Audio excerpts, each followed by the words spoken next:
Hello and welcome to the Under Center podcast. Dara here with you, of course. And this is the first episode of our new series looking at all of the great women in the AFI and how from all different aspects of the league in terms of administration, playing, everything that is great to keep the league going here in Ireland. Our first guest, our very first guest of this series, we are delighted to welcome Kat Wallace, who is part of the UL Vikings, of course, over there in Limerick. Kat, thank you, first of all, for coming onto the show and being part of this series. I really appreciate it. How are you? I'm very good. Excellent, excellent. Should start off by saying congratulations. The Vikings are promoted now to the Premier Division next year. Of course, beating the Mavericks 6-0 in a thunderstorm delayed Division 1 final on Sunday. Unfortunately, you weren't able to be there for the game, but you did watch the live stream we were talking about. What were the emotions like during that game? I'm sure at times it was there was temptations to have no fingernails left by the end of it. Oh, yeah. It was very stressful. I was, just on the edge of my seat the whole time, just then the lightning delay. And I was like, oh, come on. But yeah, it was definitely just like very stressful. And I was just like, there were times where I just like wanted to get on a plane and fly over there. I was just like, oh, come on now. No, I totally understand, and obviously with the bylaws for anyone that wasn't familiar, they had to wait 30 minutes from the last lightning strike. So I think there was one at like 4:30, and then everyone thought, okay, 5 o'clock, we're gonna start it back. But then I think it was like 5 to 5, another one hit, so they had to wait another half an hour. And of course, player safety is the paramount, and they had to make sure everything was safe. But just waiting, and I think at that stage it was still 0-0 as well. Just wanting to get back out into the field and continue that game, and just seeing if the team could right the wrongs of last year and finally make that step to the Premier Division. Yeah, for sure. Yeah. But listen, we could talk about the team in general for the next half an hour, and that'd be great. But that is not what we're focusing about today. We're focusing about yourself and your time playing with the team. And so I guess I'd love if you could start with just a background of yourself coming over to Ireland and go choosing sort of Limerick as your college, and then what got you interested in making the move over to playing American football. Yeah, sure. So I had been to Ireland about 3.5 years prior to my decision. I did 1 year of college in the US, decided that it was time to leave. Uh, and then I was like, Ireland would be a great place because I kind of know it. I've been there, I know what it's like. So I applied to a few colleges, and then UL just happened to be the one that I felt was most like it would be most easy to acclimate to. And it had a good physio program, which is what I'm doing. So it was pretty cool. And once I got over, I had no idea there was American football in Ireland at all. But I found out about the team, and it wasn't, coming from the U.S., it wasn't the first time I played, but it had been a while, been a few years. So it was like a no-brainer. I was like, oh, well, of course I'm joining the team. It's like, duh. Of course. Well, yeah. Then take me back to like you said, you hadn't played in a while. So you played previously back in the States, and what sort of level did you play back home? Yeah. So I played like a little bit in high school. Unfortunately, I had two massive knee surgeries, so I never really made it to where I wanted to be there. But yeah, so it kind of took me out the last like 2 years, and then of course I had the 1 year of college, which I didn't do anything then. So it had been quite a long time since I had, stepped on a field, and it's like there was really no protocol for me ever playing any sort of sport again it just happened to be that my knee did recover pretty well, that I was able to get back out again. Okay. All right. And then, like you said, coming over to Limerick and seeing that there was an American football team with the Vikings, and you know, what was that first training session like, knowing that like you're going to you're playing a sport that you know well, but in a place that you don't know well. So sort of, where was it a surprise to you in terms of the quality level? Did you have any expectations going into it about um what you would be able to do or what you wouldn't be able to do? Obviously, with the prior knee injuries as well. Yeah, I wasn't really sure, what exactly the dynamic would be. I wasn't sure, because again, this was the first time I was hearing that there was, football in Ireland, and I was nervous, and it took a long time for me not to be, nervous about my knee, especially. But I'm never nervous to get out there with a bunch of guys. That was never, it was more or less, am I gonna kill myself out there, and take one misstep and fall, and that's it, and I won't actually get to ever see a game. And that was probably the biggest thing. But yeah, I wasn't really sure what to expect. I'm in like the other side of the Atlantic and I'm playing football. It was like crazy, that first time. What was it like telling people back home that you had found an American football team in Ireland that you wanted to play for?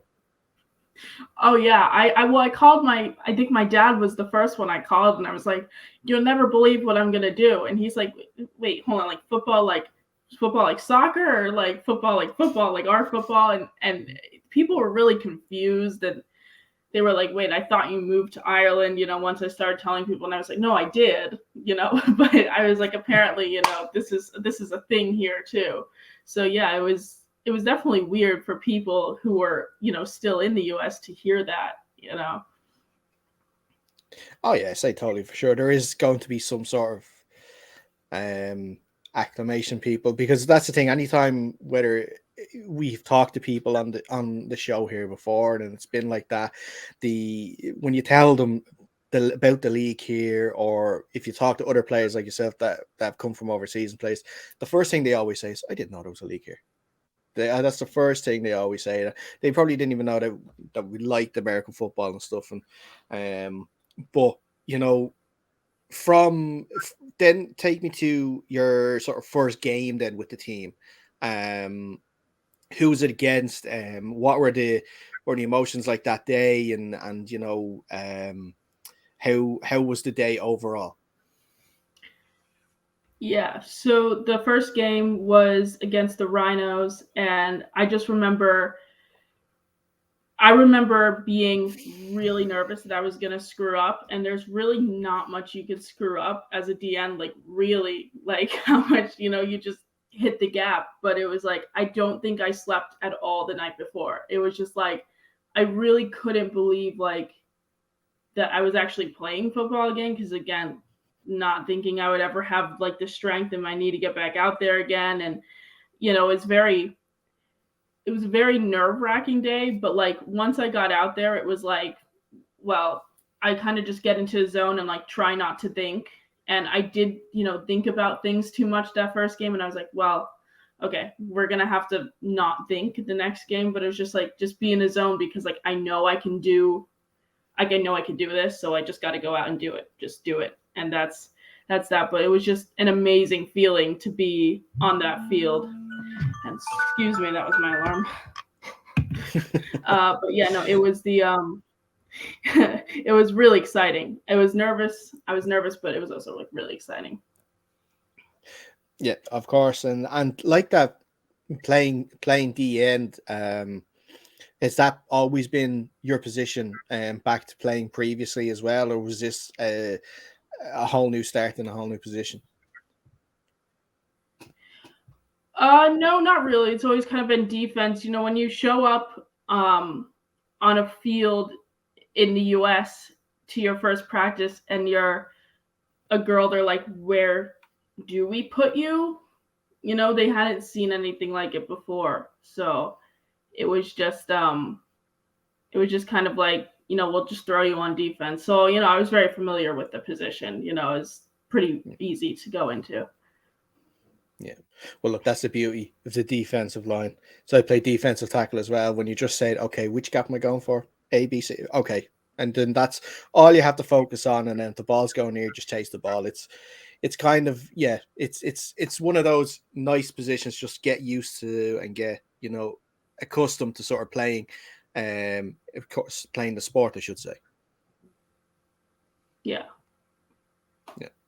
Excellent. Excellent. And then, so now we go through this season. The team has been unbeaten all year, 10-0.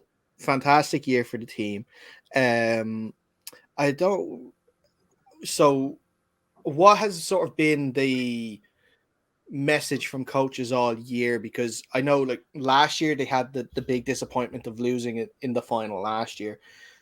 What sort of messages were you hearing from coaches and more senior players this year about wanting to take that next step and go one better? I think it was a lot of like, we know what we can be, and it was a lot of like, you just have to like really put that work in. You have to be there, like, and especially like, more from the defensive sides, like we can be a really, really, dominant defense, but we have to, I mean, in all either side of the field, you have to go out there and you have to, from the start, give 100%. Not start off and see what happens. You have to like really start off, because we always knew that we can get to this point and be undefeated. We can move up to the Premier Division. We knew that we could do that, but it's all about giving 100%. And I think also maybe not getting a big head, because it can cost you if you think, okay, we won this game, so we don't, we can just do whatever, not show up to training sessions and, go into the next game, because that will cost you in the end. Yeah. And how have you found the sort of balance with your own sort of college course and playing for the team? And I'm guessing having meetings and watching tape and stuff like that. How has the balance been? Pretty good, actually. I managed to just like, work it out. Like, there wasn't ever a time where really I was like, okay, well, I haven't been doing this and now I'm behind, either, in my actual course in college or with football. I think I really tried to separate those two things. And football is more of like, kind of the outlet from everything else, because you spend so much time like doing other things. And it's like, when you get out there, now it's time for that, and only that. Now this is the question I'm going to ask next, and this is the one where we could fall out now with each other. Kat, who's the team you support at home? The Eagles. I thought we were going to have a falling out. That's unfortunate. I'm only messing. I'm Seahawks fan, so it's a healthy rivalry. It's okay. It's okay. Yeah. We're on the same side of the conference, but we look at each other and be like, how's it going? It's all right, as long as you're beating the Cowboys every year, that's all that matters. Yeah. So we're okay. We're okay. How did you think about what did you think? Sorry, about last season. Obviously, Super Bowl run. Unfortunately, just falling at the final hurdle. Do you still see it as a successful year last year? Oh yeah, I think so. Yeah, I think they did really well, and I mean, yeah, the Super Bowl was quite the letdown. I wasn't very happy about that, but yeah, I mean, it was really good, overall. I mean, to get to that point, and just besides the ending, it was all right. Yeah. Yeah, and like that. Obviously, we were talking about your position, defensive end. The defensive line of the Eagles last year, each of them, I think, had over 10 sacks as well. That was a scary defensive line.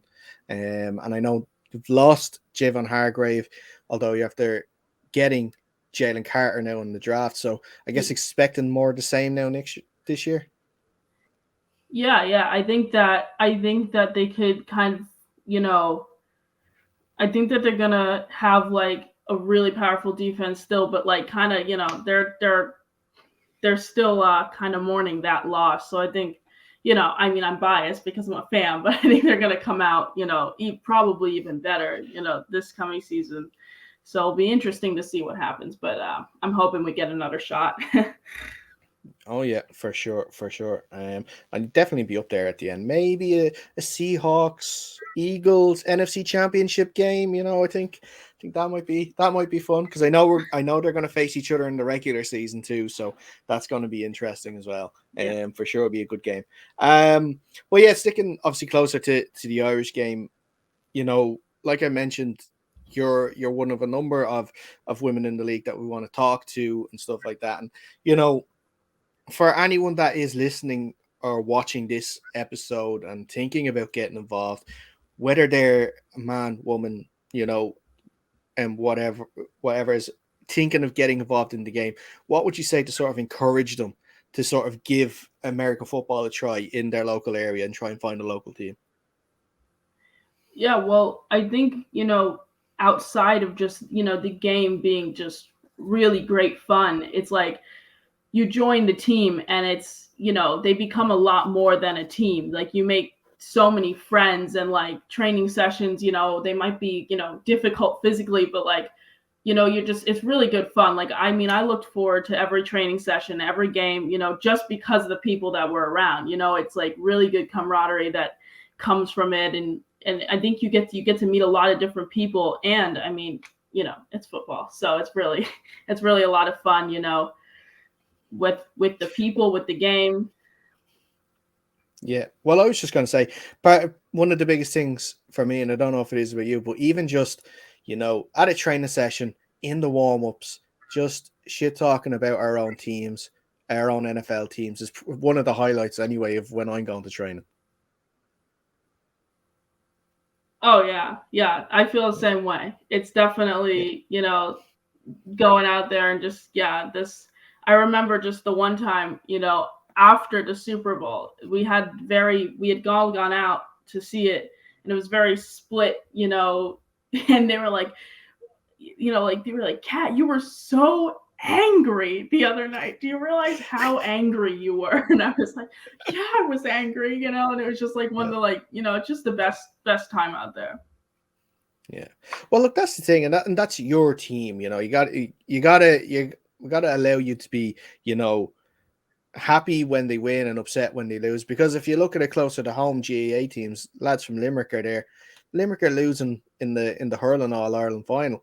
They're going to be pissed off in that now in a couple of weeks too. So they've got to understand. They've got to understand that no matter the sport, the emotions are still the same for sure. But look, listen, next season, Premier Division, like we mentioned, you know, how do you feel personally? Obviously, I don't know if you've followed a lot of the Premier Division this year. Um, how do you feel the Vikings' chances are now for next season?